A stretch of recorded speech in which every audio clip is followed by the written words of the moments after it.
The government wants to give Māori voters the right to switch from the general to the Māori roll, or vice versa, whenever they like. But is it a good idea? I'm joined by NBR columnist Brigitte Morten. Makes sense, doesn't it? Well, to a certain extent, that be able to change. At the moment, it's quite restrictive. There's a small window, basically, after the census results come in. It's only about 4 months long, or when you first go onto the electoral roll. So it does make sense to allow a little bit more freedom for people to make that choice. But the way that the current bills, 3 of them, are drafted, they basically allow them to swap at any time, including on election day. Well, tell us about the 3 bills. Why are there 3 bills? Well, yeah, there's something extraordinary. So you basically got the government's bills, the minister, well, now former Minister of Justice introduced that bill.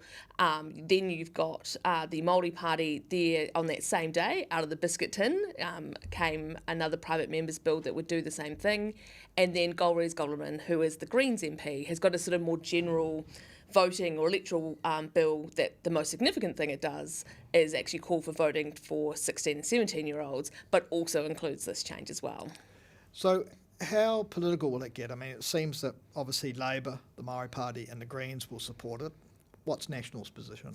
So National's position is pretty open, actually, similar to what my kind of concerns I've expressed in the column about it being possibly a little bit too broad, allowing up to election day. They're open to allowing some changes, but not to that full extent. At the moment, only Labour has basically said they're willing to compromise on it. So if you were a betting person, you'd probably say Labour's is the most likely to get up.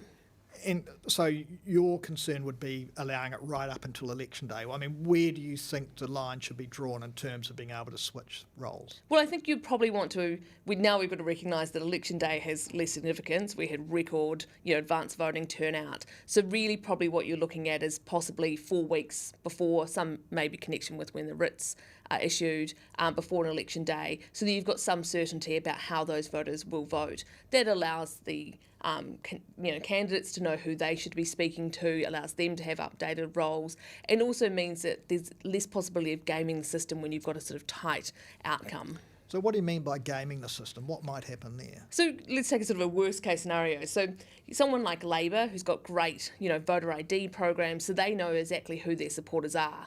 They look at one of the tight seats, most likely, is going to be one of these multi-electorate seats, and say, well, actually, to get our person up, we need more of our supporters to be on the multi-electorate roll rather than on the general electorate roll. So what they do is they go out and direct target, with the resources that they have as a big party, all of those individual voters that they know will vote their way, and say, hey, look, the best thing you can do to support Labour being in government is actually getting, switching roles and voting for this person.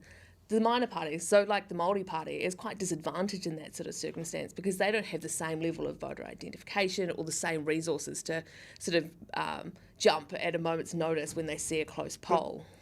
Is that a realistic prospect, given that we've got MMP obviously, and it's going to be the party vote that determines how many MPs Labour get anyway, irrespective of whether they win that seat or not?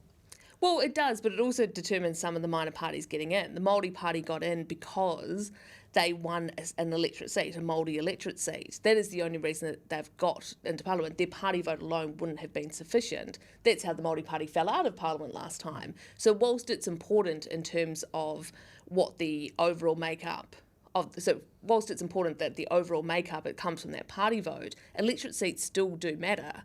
And if you look particularly at the polling for the next election, everyone's talking about being the Māori Party being the kingmaker. So whether or not they get in and get over the threshold is actually quite important in terms of actually who will get into government.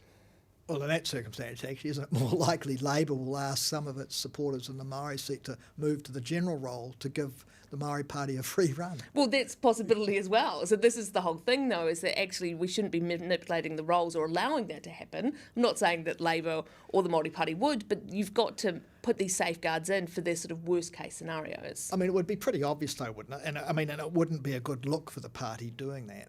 Yeah, but the parties do a lot of things that are not necessarily, a good look. You've had pledge cards and lots of things that are not a good look, but they make the determination that whilst they might, lose some reputational risk over here, the most important thing is getting into Parliament.